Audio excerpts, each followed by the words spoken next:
Hey everybody, and welcome back to the channel. I'm Christina, coming to you from the Catio. And today our convo is sorry. How the narcissist always makes us apologize. Why do they do this? Well, pretty obvious. If you've been in a narcissistic abusive relationship, you know they refuse to take accountability. They refuse to apologize because that would show fault on their part. Narcissists are not willing to do that. They have to deflect what they've done, project that onto other people, and have other people take accountability on their behalf or to take the heat off of them. So they gaslight and manipulate.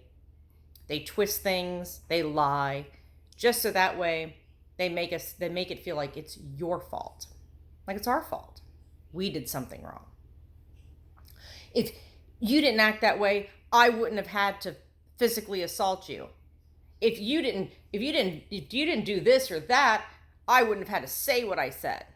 I wouldn't have had to call you those names. If you were more attractive, I wouldn't have had to cheat on you. Very basic. I mean, not basic, but any situation, they turn it on you and make you feel like you're the bad guy. And after years and years of this, it does work. It's highly effective. I was apologizing for things that there was no need for me to even apologize. That he could have had a bad day, had nothing to do with me. He could have had some sort of an argument with his mother, or had some issue occur at his flea market show, and then when he would come home, I took the brunt of it, and I would apologize.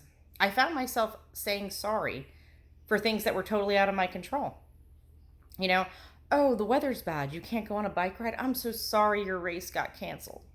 Oh, I'm so sorry that the show decided to kick you out because you pulled a gun on someone. I'm so sorry. You didn't deserve that.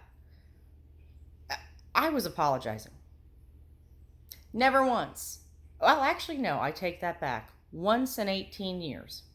Once. My narcissist abuser did apologize. And it was still at the beginning and during the love bomb phase. He and I did work together for a short duration of time at the very beginning of our relationship. And he came to work one morning after an evening where, he said, oh, no, I'm staying home. I'm not doing nothing. I'll see you at work tomorrow. I was like, all right, see you then. When he showed up at work, he had a stamp on his hand. And it was a nightclub stamp.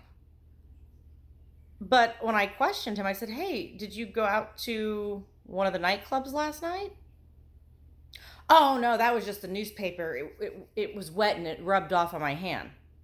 As if I don't know if he was trying to pull one over on me or thought I was stupid, but absolutely not. So he was caught. And since it was at the beginning during the love bomb phase, he did apologize. That was the only time in 18 years. Whenever he physically assaulted me, never apologized. I apologized. I had to. Because I had, at one duration of time, I had no place to stay. No roof over my head. So I kept apologizing. Even when he would do things physically or verbally that was abusive, I just kept saying sorry because I was so afraid to be alone. He had everything so well ingrained in my head of how I needed to be, how I needed to function. And that's not a relationship. That's not right. And if you're sitting there in a relationship where everything is one person's fault and no one can accept accountability for their own life, their financial situations, and their actions, you're definitely dealing with either a highly toxic person or a narcissist. Most normal people understand not everyone's perfect. People do make mistakes. And when you do apologize, yes, hearing those words, I'm sorry, I apologize, that is meaningful, but the true proof and backing of your apology is by change of actions.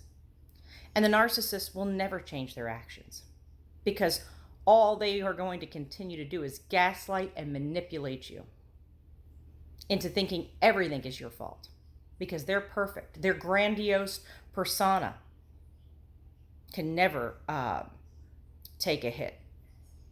Their ego cannot be bruised, and they can do no wrong. So if you find yourself in a situation where you have a person who is constantly making you feel like you're in the wrong, you start beginning to apologize for things that are out of your control, the weather, um, what somebody said to them, or their service at a restaurant.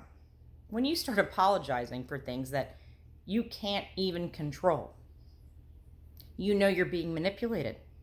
And chances are they're gaslighting you because they want to make you feel like you're crazy. You're the crazy one. You're the problem. You're volatile.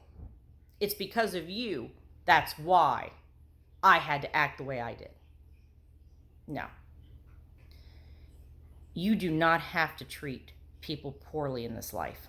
You never know what someone's going through on a day-to-day basis. So why treat people and look down on people and hurt people just to stroke your own ego?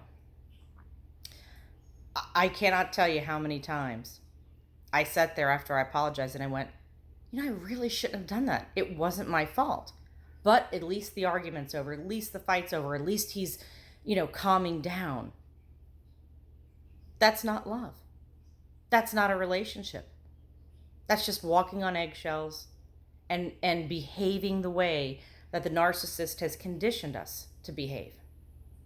And like me, I gladly did it, happily for 18 years.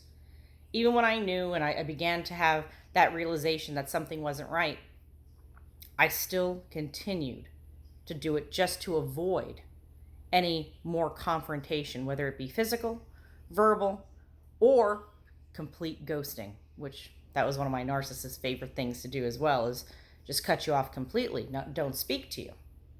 Get out and then cut off all communication. And it's almost like he did that so it freed him up.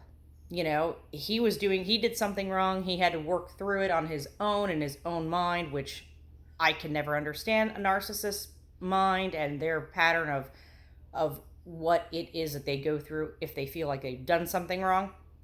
I believe that they never feel like they're in the wrong. It always has to be someone else's fault. So after 18 years of that, now that I'm coming out the other side from the trauma and the narcissistic abuse, I am now learning that I'm going to be unapologetic for who I am. I'm unapologetic. There's no need for me to apologize for every little thing. And if I'm in the wrong, if it's my fault, absolutely. I take ownership of that. I take responsibility because I don't want to hurt anyone. I am an empath. I don't want to set forth my day to destroy somebody, make someone feel less than me, beneath me, just so my ego is intact at the end of the day. I will never be that. I can never understand that. So I say live every day, and every person you come in contact with, you don't know what's happening behind the scenes. So if you can say a kind word, if you can show somebody respect, appreciation, that's a huge thing, because you don't know what someone's going home and dealing with at the end of the day. They could be smiling in public and be upbeat and chipper. That's what I would always do. Laugh and tell jokes at work, and then go home to was a living hell. I dreaded going home. I dreaded seeing his face. It became my own self-made hell. And he was in control of everything. So just remember, if you're in this situation, if somebody has you always apologizing, get out, leave. Don't stay. Don't wait for the discard. They are never going to change. It's never going to get any better. They will only get worse. So anyway, guys, that's it for me today. I just wanted to talk about how many times we all say sorry for stuff that we really shouldn't be apologizing for. So be unapologetic today and spread love, spread positivity, because quite honestly, that's what the narcissist hates. They don't want to see somebody spread kindness and love throughout the world. They thrive on hate and animosity. So until next time, guys, you guys take care. Have a wonderful day, and I'll talk to you soon. Bye.